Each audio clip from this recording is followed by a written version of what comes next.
Good evening, Fernwood. My name's Neil, and if you are here, you must be here to watch me watch the entire series of Mary Hartman. Mary Hartman. It's a show that is tinged in existential dread with a little bit of comedy to undercut that. We are heading into the March 11th, 1976 episode. There were a lot of beats last episode, so let's just cover them as much as we can. Speaking of the existential dread I mentioned earlier, Mary is in the midst of something. She has made clear to Tom, her husband, that she is not able to communicate with him at this moment. There's something dark bubbling under there, and I'm not exactly sure what it is. It's not like it's getting diagnosed, but it definitely seems like there's something going on that needs to be looked at. While that's going on, their neighbors, the Hagers, have asked to stay with the Hartmans until their eviction notice gets resolved. Hopefully, that won't cause any kind of mess, but we'll see. Meanwhile, next door to them, in the Shumway residence, well, we've got a few different things going on. The first one is that Kathy's boyfriend Steve went off to New York, and while he was a guest on a talk show, it was revealed that he has been hooking up with a Hollywood star. So I'm not sure if that's the last we will see of Steve, but Kathy for sure has got her heart busted pretty hard. I know how you feel, Kathy. The other thing going on in the Shumway household is that Martha has fainted dead away because blackmail photos of George have been revealed to her, and they're going to be run in the newspaper if George doesn't pull out of the union election. What can I say? It's going to be March 11th, 1976 up in here, so I think it's time to start. Mary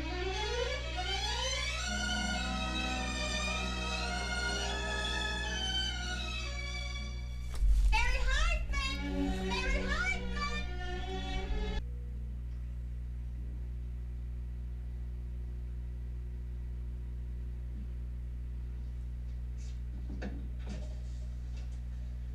Oh, there you go. What are you doing down here at 5 o'clock in the morning? I couldn't sleep. What are you doing here? Me? Oh, well, I got up to go to the John, then when I went back to bed, you weren't there. I've been here since 4 o'clock. You're kidding, since 4? Doing what? What's the matter? I scrubbed out the sink and I cleaned the oven. At 4 o'clock in the morning, you'd be doing that? I guess when I'm scrubbing the sink and I'm cleaning the oven, it gives me time to think. To I've think? been thinking a lot lately, yeah. What have you been thinking about? About what? Hmm? Tom, do you know that it'll be 23 years before our desires sexually are synchronized again? What the hell's that supposed to be? What's that mean? What's that? No, I read it in this article. Oh, cool boy, oh boy. No, it's this article. It's about the rise and the decline of female and male desires. You're kidding. It's like a diamond. Did you know that? They say it's like a diamond. Like a diamond. A what? A diamond? Yeah. See the top of the diamond? Yeah. Well, they say that when a man and a woman, or a man and women are in the embryo stage, the sex is practically the same. I mean, you can't tell the difference or anything. I mean, you can't tell even whether it's going to be a boy or a girl, right? Yeah. Okay, so then the baby's born, and you can tell whether it's going to be, you know, whether it was a boy or a girl, right? Mm-hmm. So if it's a boy, he'd be right here. It's a male, okay. Now, if it's a boy, his sexual appetite will develop very quickly. It's much faster than a girl's. And by the time he's 18, that's here, he's 18, he's at the peak of his sexual abilities. He's at the height, right down here, he's at the height of his sexual abilities. Wait a minute. What? You're trying to say that I've been going downhill sexually since the age of 18? Is that what you're trying to say? That's exactly right. You've been going straight downhill. Well, what about a girl? What about that? Well, See, now, a girl, now that's the other side of the diamond. That's right in here. Never mind about the diamond. I don't hear about that. What about a woman's sexual abilities? No, you can't understand this without the diamond. You need the diamond. Okay, now, here's a girl is right here. Yeah. Now, a girl's sexual abilities and her desires, and her abilities to perform develop much more slowly than the male that's here. And actually, the woman doesn't reach her sexual peak till age 40. And that's right there, age 40. 40? Which means you're going to be at your sexual peak in several years. Well, I've been on the sexual skids for 18 years. Is it 17 years? Is that it? Yeah, that's right. I think that's right. Oh, great. That's great. Oh, that's great. Yeah, no, but don't worry. Don't worry. about Don't that. worry. No, Don't worry, let me yeah. tell you why. Because Why? after a woman is 40, like after I'm 40, Yeah. my sexual desires would decline very rapidly. Very rapidly. This is the decline. It's up here. It goes up like that. I would decline very rapidly. And then when I'm 60, and now here's you, and here when you're 60, we will meet again, and we will be in full sexual synchronization then. Uh-huh. Neither of us will want to have sex, and everything will be all right. Look, you've been acting very, very strange lately. Strange? How have I been acting strange? Well, I'll tell you how. All this sexual diamond business, and then all you're talking about lately is getting out of the house more. And then all these other things you've been getting into. What the hell are you trying to prove? What? I don't know. Maybe I'm just trying to find out if there's more to life than what? Then what? What the hell do you want? Look, when we first got married, what'd you say to me? You said, hey, all you wanted was me. Then you got me. Then you wanted a home. So what did I do? I went out and got your house. Then you wanted a baby, and I took care of that too, right? And then a lot more things I took care of too. I mean, look around. Look at the kitchen here, huh? What do you got over here? You got a garbage disposal, right? Out in the garage, you got a washer dryer combination. Am I right? What do you got here? You got yourself a 4-slice toaster. Well, it's only a 2-slice toaster, but it's automatic. You got an automatic can opener right here, huh? Huh? What's this, an oven? Brand new oven? Huh? What the hell more do you want? I don't know. I want something. Something more. Something more? You want I something think you more? don't understand. What do you mean I don't understand? Something more. You know, if there's a God in heaven, I swear to you, he should punish you for so much greed. You know? I mean, look at this junk magazine business about sexual diamonds. I don't want to see this kind of stuff in our house anymore. I don't. I'm going to tell you something else, too. I swear to you, if you would give me 1/2 of a break, my sexual desires, they would never peak. Never. Man, I can't figure it out. Honest to God, I can't figure it out. I don't know about you. Honest to God, I don't know. I don't know.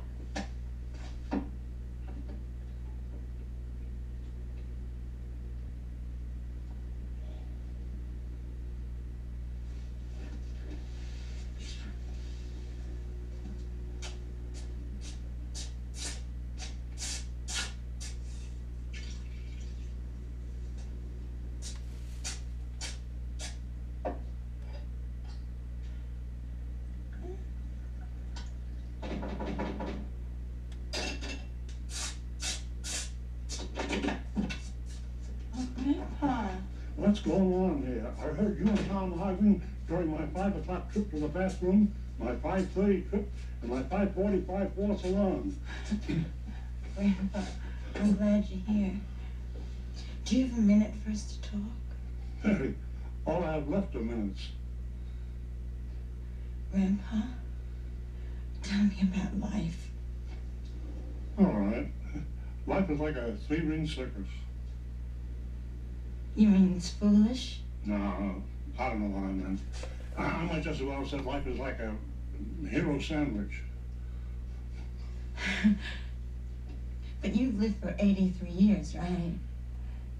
Well, I don't know if living 83 years is right, but it's true. But isn't there something that you can tell me that would help me? I think I'm in trouble. Well, do you know what happiness is? No. Well, happiness is, as the kids say, finding what you really want are good at and doing it, doing it, doing it. As long as life allows you to, do your thing. It doesn't matter if you're not great at it, but if you must keep trying, that's happiness.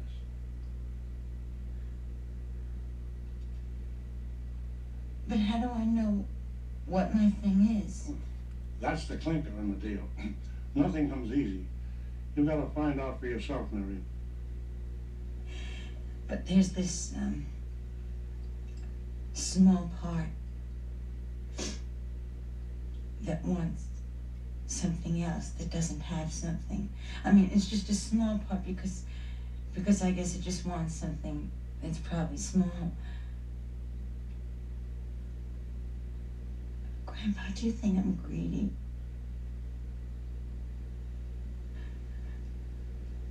Do you remember when I was a little girl and you used to say to me, nothing's too good for my little Mary? Let me tell you a story. When you were a little girl, Martha used to call out the window. I'll never forget that voice. Mary Shamway! Mary Shamway! And I thought, that Mary, he's just a little different from the others. Different? Like in what way? It's not that I didn't love you all the same, you and Martha and Kathy. It's just that you and Mary.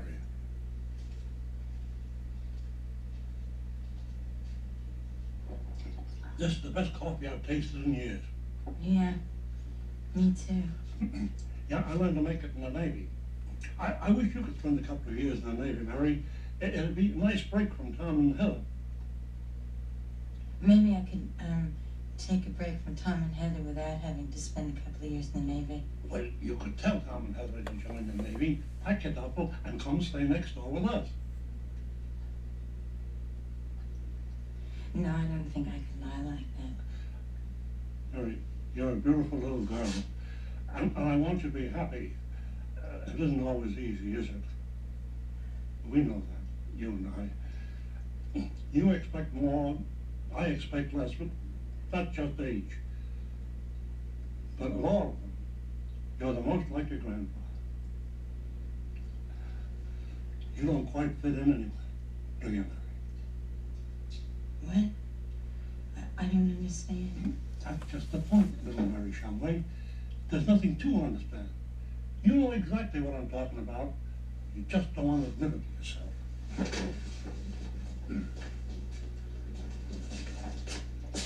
I'm going to take my daily constitution off. There's something got boring in here. My thing. I have to do my thing.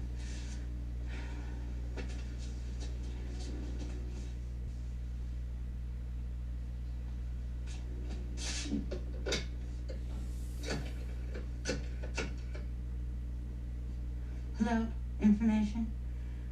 Do you have the number for Mary Hartman?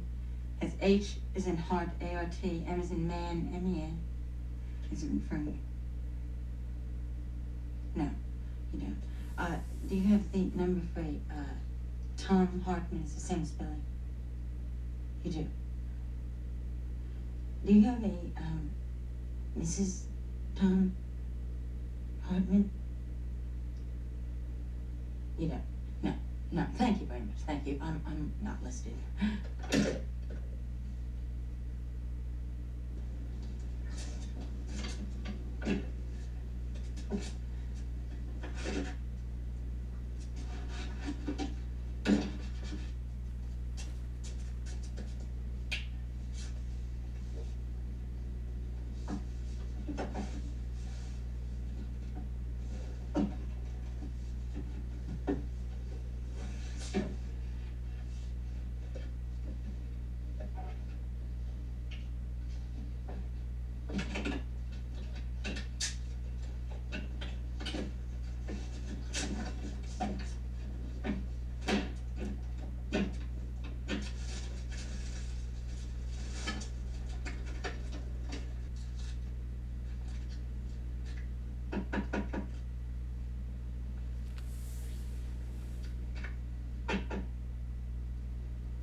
What happened? Well, I feel like I'm gonna lose Steve.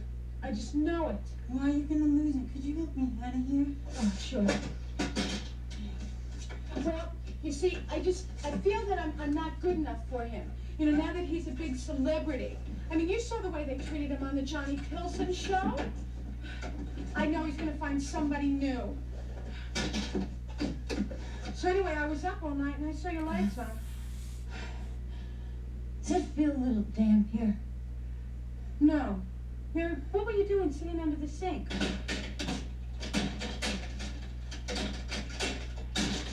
Hi, Loretta, you got here all by yourself. Oh, yeah, I'm just doing fine on these crutches, honey. I am so glad y'all was up because I was dying to tell somebody something. Is there a damp smell in Listen, I was lying there with Charlie just sound asleep beside me, looking just like a little angel.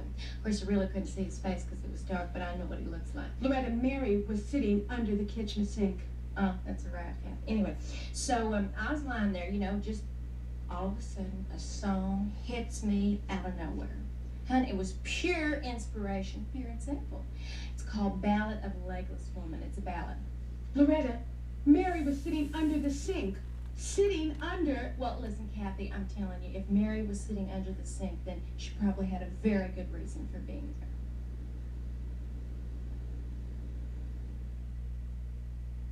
Really, Mary, I just don't see how you can say that a boy reaches his sexual peak power in pleasing a woman when he's 18. Now, my Charlie is 42 years old, and I swear to high heaven right here and now, hon, he reaches a new peak each and every day. You want some more sugar? No. How's your coffee? Fine. Good. And you peak every day? How do people know when they're enjoying themselves? I mean, during sex. So everyone's fine on coffee, huh? Well, Mary, I mean, Lord, with all them, you know, lights flashing and waves crashing and cherry bombs exploding and skyrockets taking off, I mean, how wouldn't you know you was enjoying yourself?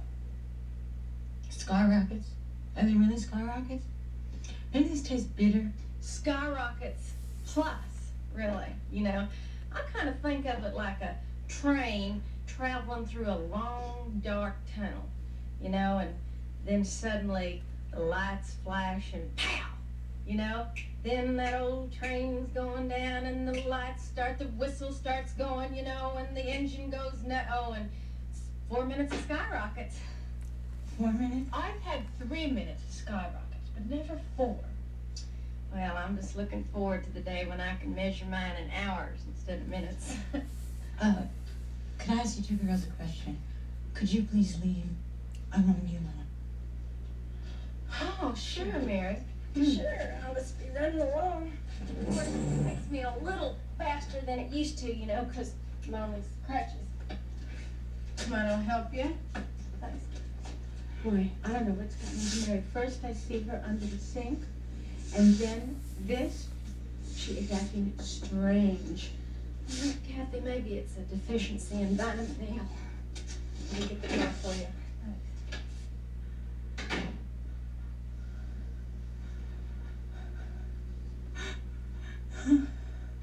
Something's wrong. Something's very wrong.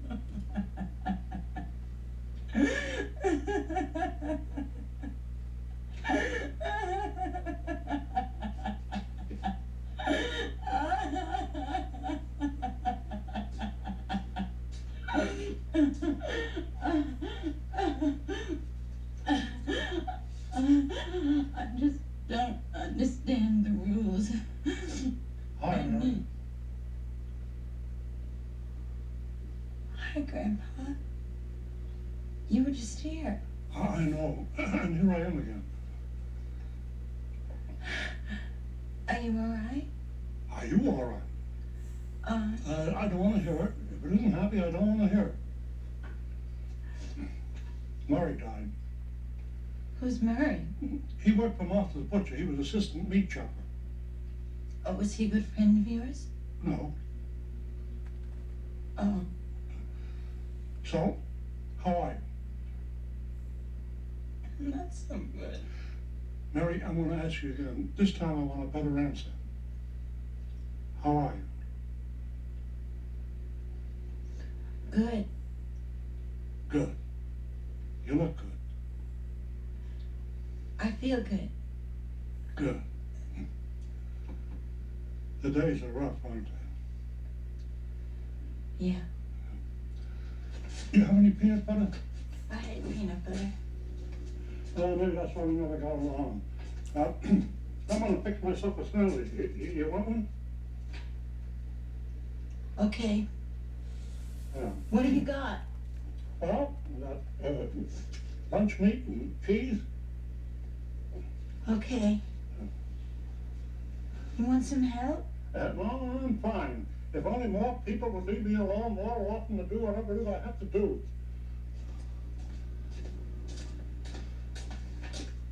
Thank you. You know, nobody's ever done this for me before in this house. It's good. I think so, but I do say so myself. Mm-hmm.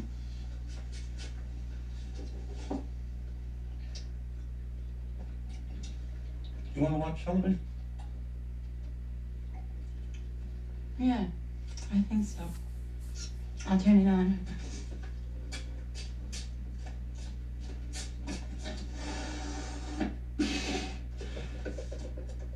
Today on Hello America, we are bringing you a family who has had the courage to mix adopted children with natural children. And we're going to take you on an in-depth interview with all these children. Moving in close now. First, on the adopted children. I want to ask little Terry, who's 5, how does it feel to be one of 2 adopted children in a family that has 3 real children? This is the way to start the day. Yeah.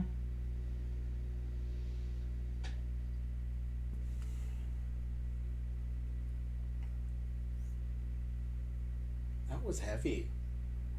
And, you know, not like gut punches, but like things that we think to ourselves. And, you know, if you're lucky, you've got someone to talk to about the stuff you're feeling. I don't know that there's a great way to sum that episode up. It is basically Mary exploring and lost and exploring and maybe discovering. I hope. I don't know. Tom doesn't understand her. She doesn't understand herself.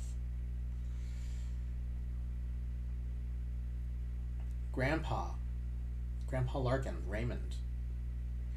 I think this is the first time I didn't just think of him as a joke character. You know, he's always been the comedic foil of the show. First he's the Fernwood Flasher, then he's going out with Roberta Wallachek, and he always wants peanut butter. Where's the peanut butter? And generally forgetting things as soon as they happen. But to hear him consoling Mary and counseling Mary to a certain extent, that was really lovely. Even if I don't know about his last advice about, you know, it seemed to me like he was saying pretend to be happy. I'm not sure that that's what is intended. It was just a thought that went through my mind. So maybe he's just saying put on that brave face, and we know that underneath things hurt. And then there's Loretta and Kathy, who kind of have their own business and are noticing what's going on, but I don't think that they necessarily helped. In fact, I'm sure that they did not necessarily help. So I don't think that they helped. I know that Mary has been comparing herself to other people and talking about fireworks, which I will use as code for orgasm.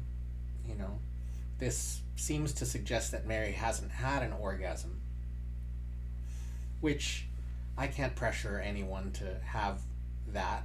You know, that's a whole That's a whole set of sex education and experience. I figure those two things go together, and that's not going to happen on this show. So there's a lot for me to think about when it comes to this episode, March 11th, 1976. Thank you for joining along again, and we will see you tomorrow night in Fernwood.